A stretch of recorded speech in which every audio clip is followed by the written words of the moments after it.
साथियों नमस्कार। जय संविधान जय भारत। आप देख रहे हैं मूल्यवासी जनमत और मैं हूं आपकी बहन कमलेश यादव। हम फिर से एक बार आपके सामने कुछ बिंदुओं पर चर्चा करने के लिए राजनीतिक विश्लेषक माननीय केपी सिंह बघेल जी को आपके सामने लेकर के आए हैं, जिनसे हम कुछ चर्चा करेंगे कुछ बिंदुओं को लेकर के, क्योंकि रात एक ऐसी घटना हुई है जिसका हमें कभी अंदाज़ा भी नहीं था कि ऐसा भी हो सकता है, क्योंकि स्वामी प्रसाद मौर्य जी ने समाजवादी पार्टी को छोड़ दिया है। तो इसी पे हम चर्चा करना चाहेंगे कि स्वामी प्रसाद मौर्य जी ने क्यों पार्टी को छोड़ दिया, ऐसा क्या है? क्या मोदी जी ने उनको भी डरा धमका के अपनी तरफ कर लिया है, या क्या क्या कारण है? आप इस विषय में क्या कहना चाहेंगे? कमलेश जी, पहले तो बहुत बहुत बधाई, धन्यवाद। आपने हमें स्टूडियो में आमंत्रित किया। और प्रश्न आपका ये है कि समाजवादी पार्टी से स्वामी प्रसाद मौर्य ने रात इस्तीफा दिया है, ऐसा मुझे भी अवगत हुआ है।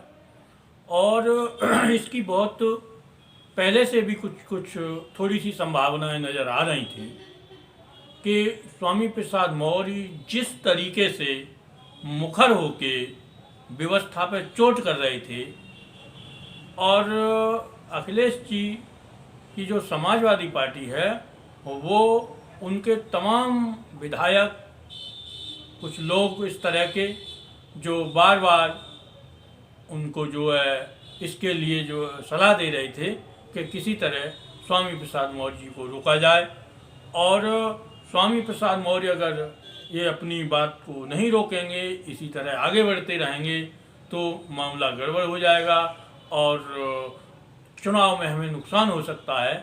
लेकिन स्वामी प्रसाद मौर्य का अपना एक अलग स्टैंड है, क्योंकि वो बहुजन विचारधारा से जुड़े हुए हैं, बौद्धिस्ट, अम्बेडकरवादी, मार्क्सवादी, इस विचारधारा से ओतप्रोत हैं। इसलिए तो मैं आपको रोकना चाहूंगी, तो लेकिन आजकल तो अखिलेश जी भी दलित पिछड़ों की बात कर रहे हैं, वो भी आवाज उठा रहे हैं कि दलित पिछड़ों के लिए वो भी चाहते हैं कि जातीय जनगणना होना चाहिए उत्तर प्रदेश के अंदर, जिस तरह बिहार के अंदर हुई।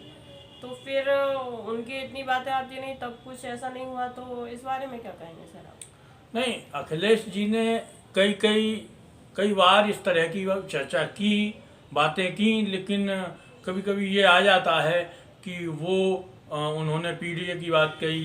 पीडीए की फुल फॉर्म पिछड़ा, दलित, अल्पसंख्यक, और तमाम पूरे प्रदेश में पीडीए की जगह जगह वो पंचायत भी कर रहे हैं और न्याय पंचायत स्तर पर, ब्लॉक स्तर पर वो जा रहे हैं।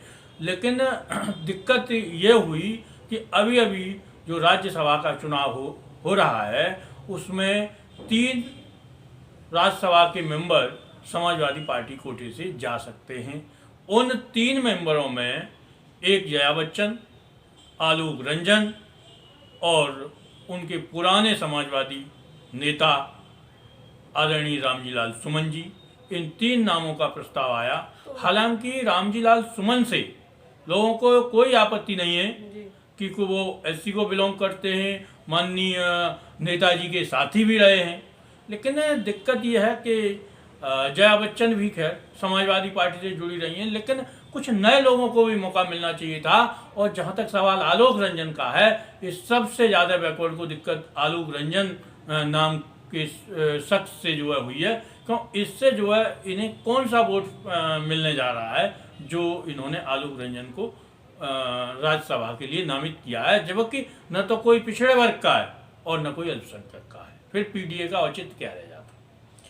जिस पीडीए की बात करते हैं हम, तो वो जिस पीडीए की बात कर रहे हैं मुख्यमंत्री जी, तो उस पीडीए के अनुसार लोकसभा में वो सीटें देंगे। अगर वो राज्यसभा में चले गए तो कोई बात नहीं, उनको जो है सवर्ण समाज का भी तो वोट चाहिए। नहीं, हम कहाँ मना कर रहे हैं भाई। भाई जया बच्चन को आप लोकसभा लड़ा देते ना, आलोक रंजन को लोकसभा लड़ा देते, क्या दिक्कत थी? जहाँ क्लियर है। और ये जो राज्यसभा के मेंबर होते हैं, विधान परिषद के मेंबर होते हैं, ये जो सभी राजनीतिक दल अपने वोट बैंक को साधते हुए, क्योंकि ये कन्फर्म होता है, इसमें ना कोई हार जीत का मामला है, उसमें तो एक निश्चित होता है। तो ऐसे जो राज्यसभा या विधान परिषद में हैं, इनमें ऐसे लोगों को नहीं भेजना चाहिए। ये मेरी व्यक्तिगत राय तो है। कहीं ना कहीं आप सर ये कहना चाहते हैं कि जो ओबीसी वर्ग है, जो संख्या बल में सबसे ज़्यादा है, तो वहाँ पर आलोक रंजन की जगह ओबीसी में से अगर किसी को भेज देते तो शायद ओबीसी वर्ग इस बात को लेकर नाराज नहीं होता, क्योंकि आप भी एक ओबीसी हैं। बिल्कुल सही, मतलब ओबीसी को इसमें इनको कम से कम एक व्यक्ति को ओबीसी के को वहाँ नामित करना चाहिए था, ताकि लोगों में ये जाए कि आप पीडीए की बात कर रहे हो और आपका जो क्रियाकलाप है उसमें भी ये चीज़ झलक रही है, लेकिन बात पीडीए की है और काम किसी और के लिए हो रहा है, ऐसा लोगों में संदेश गया है, जो समाजवादी पार्टी के लिए और विशेषकर जो पिछड़े दलित और अल्पसंख्यकों की राजनीति करते हैं या उनकी विचारधारा पर काम करते हैं, उन लोगों के लिए एक बहुत बड़ा धक्का है।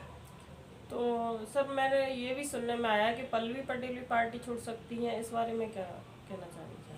नहीं, पल्लवी पटेल पार्टी तो नहीं छोड़ेंगी, ऐसा कुछ नहीं है। और हाँ, मुझे ये पता चला है कि पल्लवी पटेल ने भी अपना ऐतराज दर्ज कराया है, और जितने भी पिछड़े वर्ग के लोग हैं, पिछड़े वर्ग के नेता हैं, वो इस समय आहत हैं, क्योंकि उन्हें एक तो उधर से मार पड़ रही है और इधर से भी तो दिक्कत ये हो जाएगी कि अपने भी लोग इस तरह की विचारधारा रखेंगे और उधर से भी, तो फिर इन लोगों का इन्हें दिक्कत होना स्वाभाविक है। अच्छा सर, एक और चीज़ है, जैसे आप देख रहे हैं कि अभी मोदी जी भी देखो ओबीसी के लिए जो है भारत रत्न दे रहे हैं। उन्होंने कर्पूरी ठाकुर जी को भारत रत्न दिया, चौधरी चरण सिंह जी को भी भारत रत्न दिया, और उसके बाद भी किसानों ने अपना आंदोलन शुरू कर दिया है। तो इस बारे में आप क्या कहना चाहेंगे सर? देखिए, चौधरी चरण सिंह और कर्पूरी ठाकुर को जो भारत रत्न दिया गया है, मैं बहुत बहुत इसके लिए आभार व्यक्त करना चाहता हूँ कि चौधरी साहब किसानों के सच्चे नेता थे और वो उस जगह से निकल के आए थे कि उन्होंने पूरे जीवन पर्यंत किसानों, मजदूरों और पिछड़ों के लिए संघर्ष किया। तो चौधरी साहब को जो भारत रत्न दिया गया है वो एक सही कदम था। लेकिन कर्पूरी ठाकुर भी अपने वही जननायक कहा जाता है, लेकिन जो समय है, हमें इससे नहीं, जो इस समय है, चुनाव का वक्त है, और मोदी जी एक भारत रत्न जो भी जिसको अपनी तरफ लेना होता है उसके किसी न किसी पर संबंधी को भारत रत्न दे देते हैं। क्या 10 साल से चौधरी चरण सिंह और कर्पूरी ठाकुर नहीं थे? उन्हें 10 साल पहले भी या 5 साल पहले या 7 साल पहले भी तो भारत रत्न दिया जा सकता था। अभी क्या ज़रूरत पड़ गई एकदम कि इनको जो है भारत रत्न जो है अलमारी से सबको एक एक करके बांटने लगे? तो कहीं ना कहीं आप ये कहना चाहते हैं कि लोकसभा का चुनाव नज़दीक है, तो उसको देखते हुए भारत रत्न दिया गया है ताकि जो है ओबीसी के लोग जो है मोदी जी को वोट करें? निश्चित तौर पर, पूरी तरह। मैंने पहले भी कहा था, राम मंदिर भी इसी इवेंट है इनका, सिर्फ और सिर्फ ये चुनावी मुद्दे हैं। और दूसरी एक बात और कहूँगा मैं, एक जापान की घटना का मैं आपको जिक्र करूँगा कि जापान में एक व्यक्ति के यहाँ, एक गृह स्वामी के यहाँ चोरी हुई, और उसमें चोरी हुई, चोर उसके घर से भागते हुए निकल गए थे। तो उसके दिमाग में एक युक्ति आई और उसने राष्ट्रभक्ति का जो गीत है या राष्ट्रगान है, हर देश में अपना एक राष्ट्रगान होता है, उसका सायरन बजा दिया और तेज बजा दिया, और वो सायरन, उस आवाज़ चोरों के कान तक पहुंची। तो जो चोर सामान लेके भाग रहे थे, उन चोरों ने एक सावधान की स्थिति में खड़े हो गए और सामान सब वहीं पटक दिया, और गृह स्वामी अपने कुछ साथियों के साथ भागता हुआ चोरों को पकड़ लिया।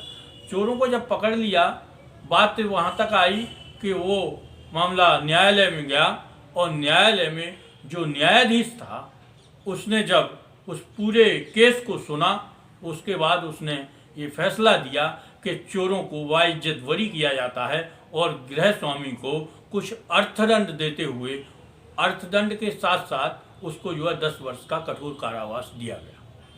तो वहाँ जो है उसने ये कहा कि यदि ये चोर प्रवृत्ति के होते हुए भी उसने राष्ट्र का सम्मान किया है, और जिसने अपने थोड़े से सामान की लालच की वजह से देश के सम्मान को तार तार किया है। इसलिए मैं इसे जोड़ के चलता हूँ। तो जो व्यक्ति अपने आप फायदे, मोदी जी को चोर कहना चाह रहे हैं कि चोर है मोदी जी?